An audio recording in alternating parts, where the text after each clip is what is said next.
Petrified, and this is the Chronicles of Overstanding.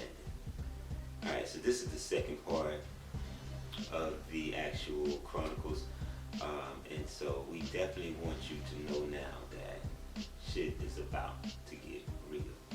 Alright, I'm about to talk to you about what I discovered.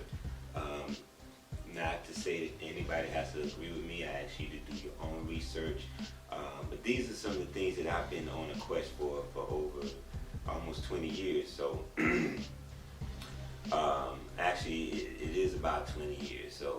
So I'm just basically just revealing this information. And so the information that I'm about to share is so bizarre, so crazy that I had to put it in a second book. So this is what Keys to the Soul is about. So once you get into Keys to the Soul, that's something that you have to be prepared for. And that's why I wrote the first book. So we're going to talk about some of the things that's in this particular book. And this is the book that I feel will open you up into knowing things on all levels. So this particular book was something that I knew I had to write because I didn't want to confuse the reader from just throwing some information in there that was just way bizarre, felt way bizarre in the same book. So that's why I felt like I really had to divide the books up so that people could be prepared for that type of information. And I know, I get it, you know, once I get to talking about some of these things, it may seem like I'm crazy, lost my mind, maybe I'm a conspiracy theorist. I mean, I get all that. I mean, I would have thought the same thing as well from the stuff that I really discovered, and not just take what people say or things at face value, but really really dissecting it, really analyzing it, really getting the same information from multiple channels, but maybe just a different way, and being able to rationalize it to see if it really will connect, and if it connects to a puzzle that, you know, I've been putting together, then I'll pretty much accept it. So I really had a lot of time to study the planet and study the earth and just really come up with my consensus of what I really found. And so I'm just going to really put it out there, what I came up with, what I found, what I feel is going on this planet. And, you know, like I say, you can agree or disagree, but it's all out of love. You know, I'm doing it because I think it's something that we really need to know, we really need to discover, so that we don't feel that we're being taken advantage of any longer because of the disinformation that we have and the hard truth about what's really going on. So how it all started with me on this quest going down this rabbit hole was on 9/11. I mean, there you go. You can see George Bush right there being told that we've been under attack, and he just sat there. Then he sat there. Then he sat there. And I was like, man, why you ain't moving? Like, what's the deal? Like, why you ain't? I'm like, hold up. Hold up. Your body language, I'm reading, because I'm always been a big body language person. You know, I can read people energy and stuff, and just the way he was just sitting there every second felt like 30 minutes to me. He was just sitting there, like he was just letting stuff play out, and I felt something come over me, like something wasn't right. I was like, something ain't right here. The president ain't hauling ass so quickly. He just sitting there. So that's when I went into my prayer to God, and I was praying and I was saying, God, I feel like something is misleading here, that I'm getting some type of manipulation going on with what's happening with the country right now. Because before this, you know, I never had anything happen for me to kind of wake up and know what I was going through in the whole matrix. So when that happened and we was under attack, that's the first time it kind of really hit home for me, and I was like, oh man, what the hell going on? It's a lot popping off, and then the president.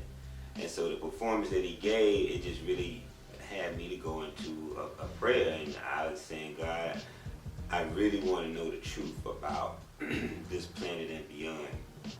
I really want to know what's going on. I don't want to know this stereotypical stuff that everybody regurgitate and you hear at church time and time again. I don't want to play church, God. I want to know what's really cracking.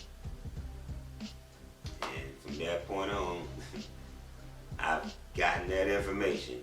I gave the information that I received from the studying that I got going through the rabbit hole. Once I really decided to start digging into the president and the whole secret society and the Illuminati and Skull and Bones, I started to be able to put things together, and one thing led to another, and I was starting to get different questions, and those things were starting to get answered, whether it was someone other person that spoke about it or it was on a television show. Like everything that I was searching for just came into play, like I asked for in the prayer. You know, I really wanted to know the information, so it just all came to me.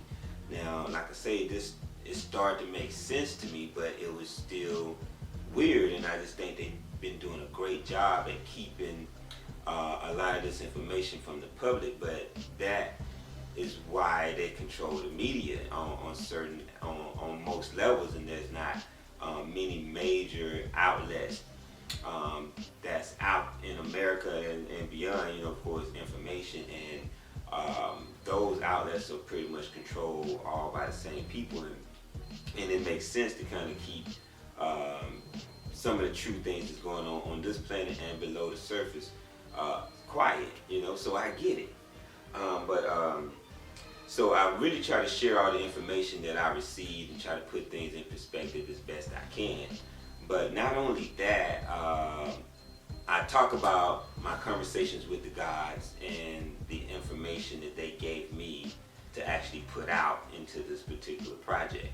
So the conversation of what they told me to write, this is why I wrote it, you know. And so after that, I actually get into the 7-year journey that it took me to write these particular books. And I wanted to get into the 7-year journey because it was a lot of struggles, a lot of up and down, a lot of discipline.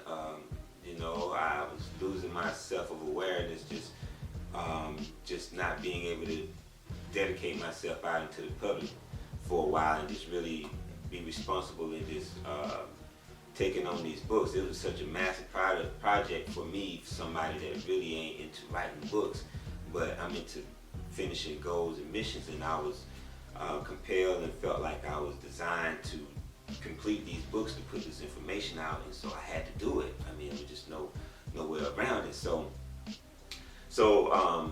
I really go over the same things that I went over in the first book, The Art of Overstanding, but now on the standpoint and the level of the information that you receive from Keys to the Soul. So now you see why things happen on the highest level will make you understand why things are happening on lower levels that affect you more directly as well.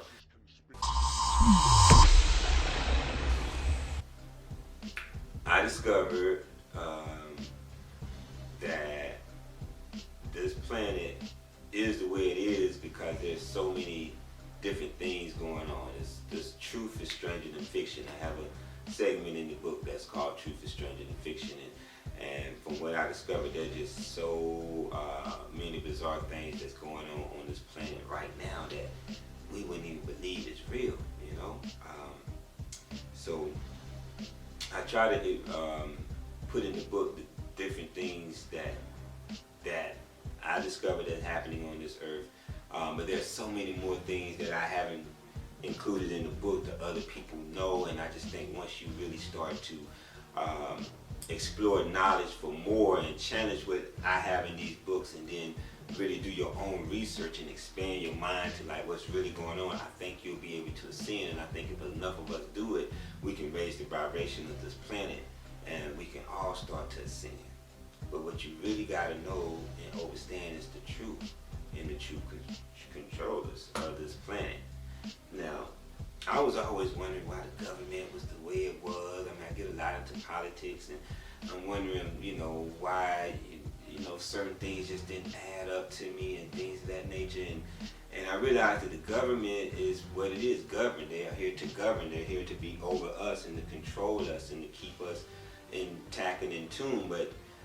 But I realized that they are being controlled as well. And that was the thing that I discovered by going down the rabbit hole of knowing that George Bush had to play a role in the game of a whole global system.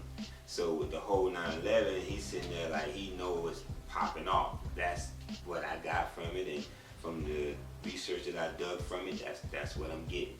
So I realized through a series of reading books and studying and watching different videos and lectures and things like that, that we have not been the only entity on this planet for a long time, for millions of years. I mean, there's been different aliens on this planet for a long time.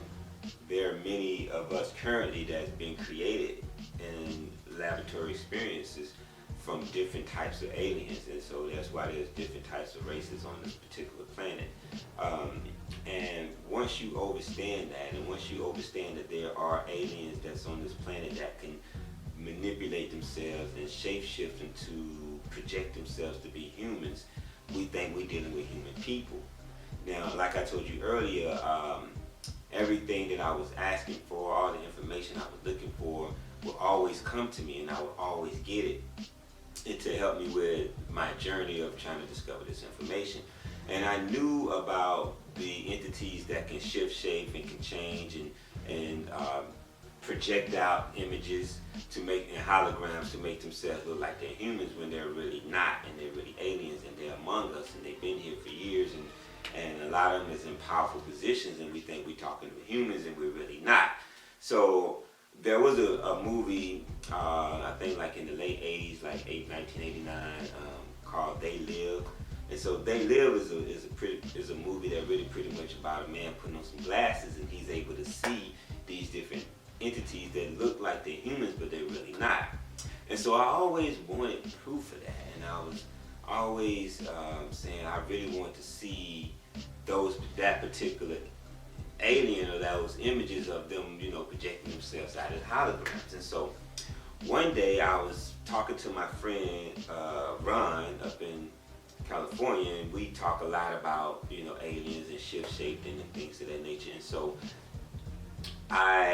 he had took a picture of this dude. He said his face had changed, and this lady was looking at him because she was on stage with him, and this dude was on stage, and his face had changed for a second. And so he paused the television, rewinded back to where the glitch went in his face, and he took a picture of it and he sent it to me. And so when I got the picture, I was like, yeah, man, it looked like it's something on his jaw. But then, here's the picture now. This is the actual picture. You're looking at it. Now, it looks like a man on stage. He's talking to somebody, and it's a woman looking at him. But I blew that picture up. I just started going in and in and in on the picture, and then my mouth dropped because I finally saw it. It was an alien right there projecting out into that audience to make them see, and the lady beside him to make them feel like they was talking to a hologram of a human, of a real person. But what it is his vibration dropped just enough so that glitch happened. And so my friend didn't even know what he was sending me, and that was something that I discovered because I blew it up. And for the first time, I felt like, wow, I finally was able to see what I asked for and been blessed to receive all the information that I ever asked for. But you gotta look at that and understand, you can believe it or not. I'm not here to debate that. I don't have time for that. I'm just really here to just give you the information that I received and just to be honest with you about what happened. And so that picture was not photoshopped or anything like that. I just blew it up and I saw it. And so you're dealing with that type of reality where you have different aliens that have been controlling this earth from underground. You got different types of shape-shifting reptilians that can project out and look and appear human. All this stuff is bizarre and it seems bizarre, but I've been able to pick out certain looks of the reptilian types of, and reptilian is basically a race of lizard type of people that's from the Draconian star system, and they've basically been here for years, and they've been pretty much running the planet and taking over the planet for a while, and they feed off of energy as well as humans, and they like kids. And so these type of things and that type of behavior, when they control the human population, it can also blend in and act as the human population and run things from underground and have things happen to the humans for us, draining our energy or taking our kids or taking just us in general, you know, in order to continue to feed whatever fetish that they have. You know, once you get into that and once you can overstand that reality, then you can understand why some governments have to follow suit and do what they're told, in order so that you can keep a happy life and not know that you're living amongst some pretty impressive creatures, you know. So you really think about it and you really put yourself in the position of dealing with different entities that's here to disguise themselves and to manipulate you and to get your energy and to feed on you and your children and things of that nature, then you can see why the Matrix is created. You can see why things are following suit from that point. You can see why racism is here and politics and things to keep you divided. You can see why certain entertainment is actually heavily sexualized, and you can see why entertainment is used to distract, is used to be a yin to the yang of working. There's many different benefits to the entertainment system, but it could be a great distraction. I mean, so many different weapons you can use with that.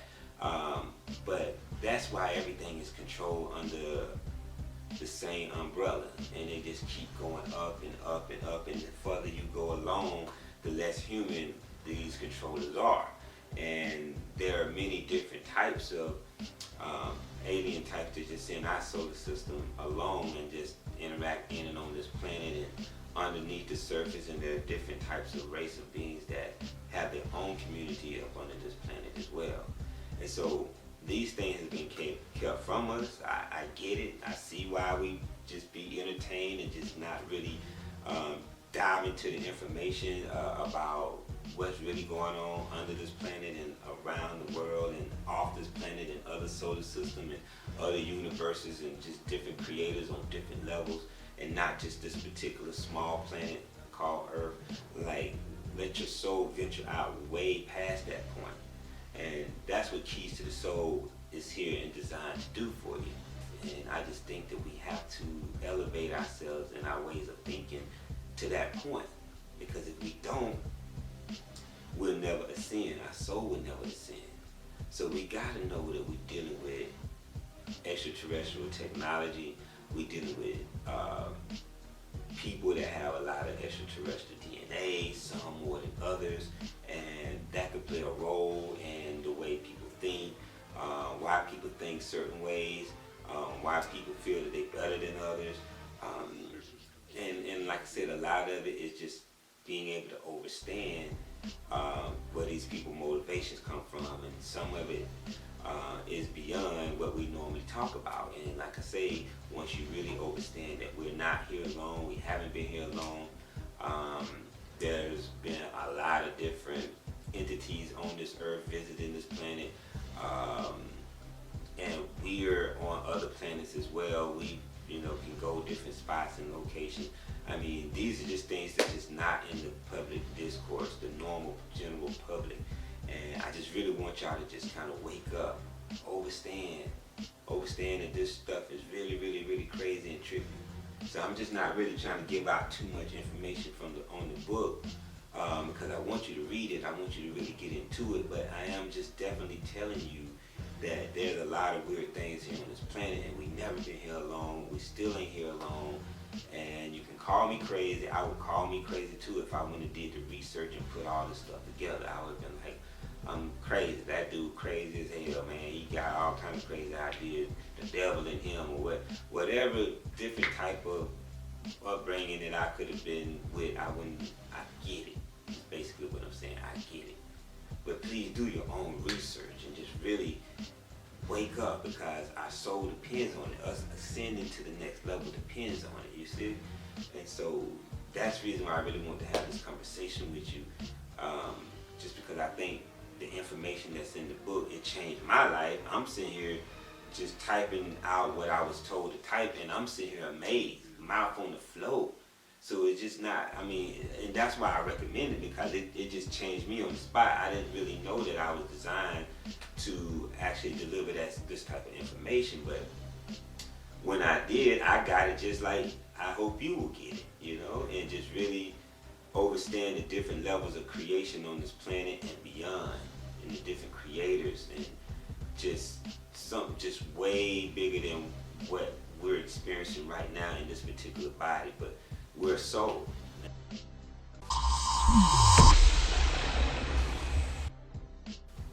So I talk about in the book that there's many ways, because I'm looking at things in this white book from like I told you, from the controllers, from the highest levels now, and the fact that they want a new world order from the research that I've been researching, which is a central control over everybody in every country, so there's no sovereignty anymore.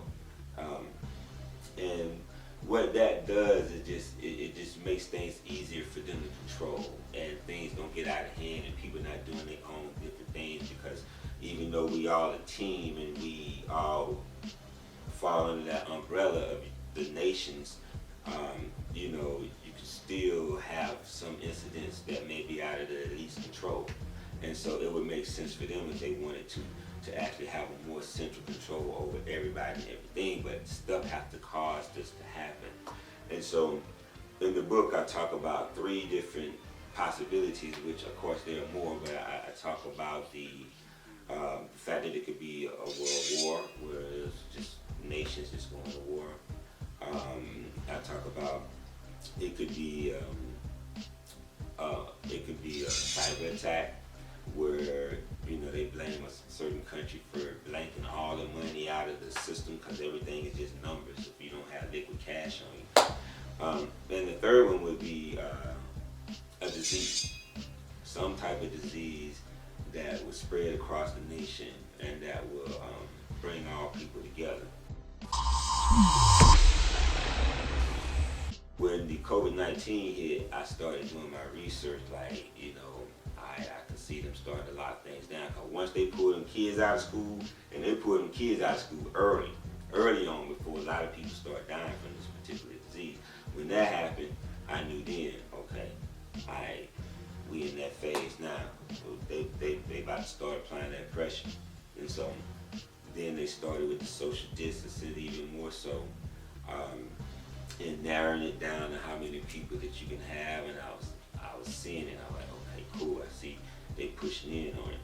So then I started doing research on that and figured that this was one of the ways that they was going to push this order and get everybody under one umbrella.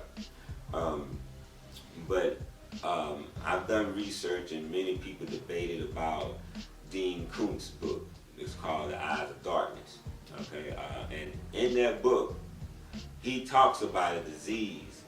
Now here it go, right? You can see it. He talk about a disease. Give you a second to look at it.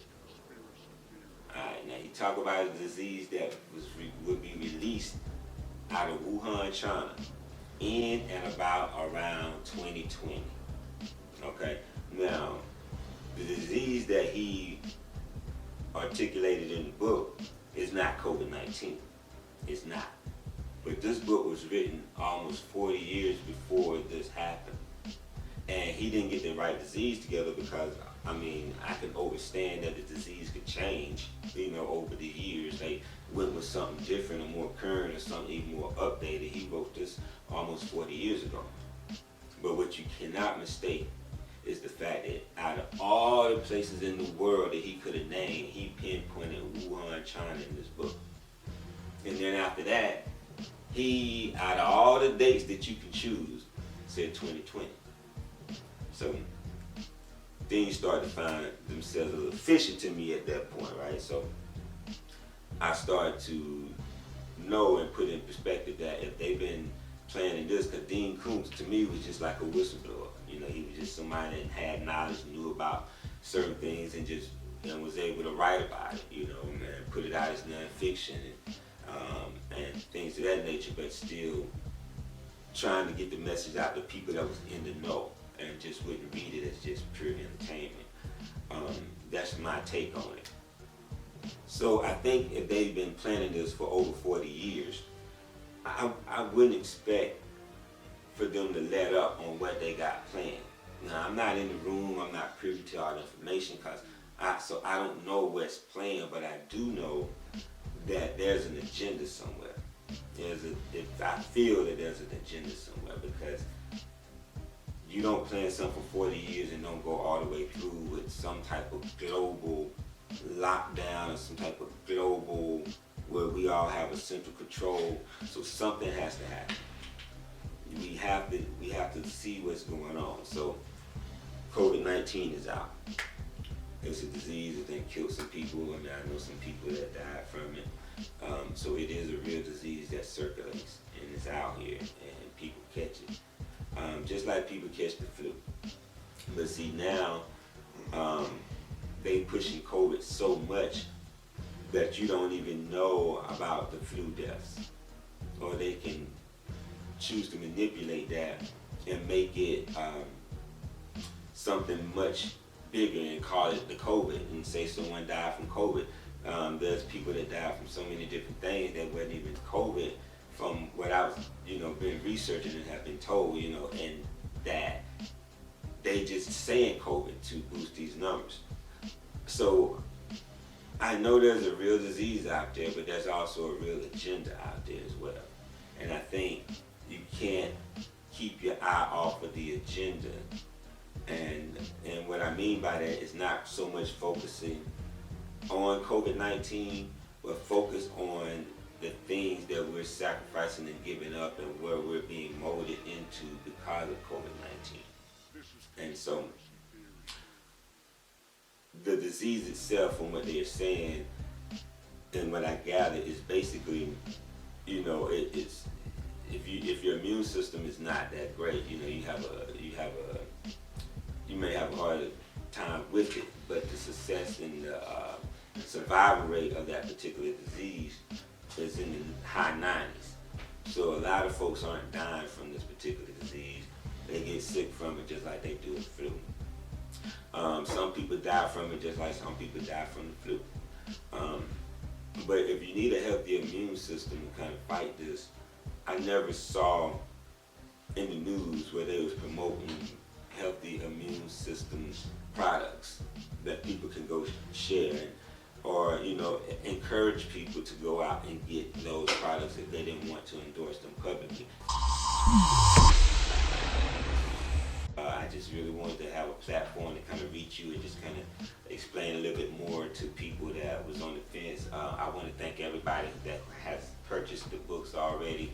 I really appreciate that, and I want to pre-thank everybody that's planning on getting the book or will be purchasing the book in the future. I really thank you from the bottom of my heart, and that's the reason why I really wanted to take the time out to make a complete book and take those 7 years, because I wanted to get it to the readers and just really get people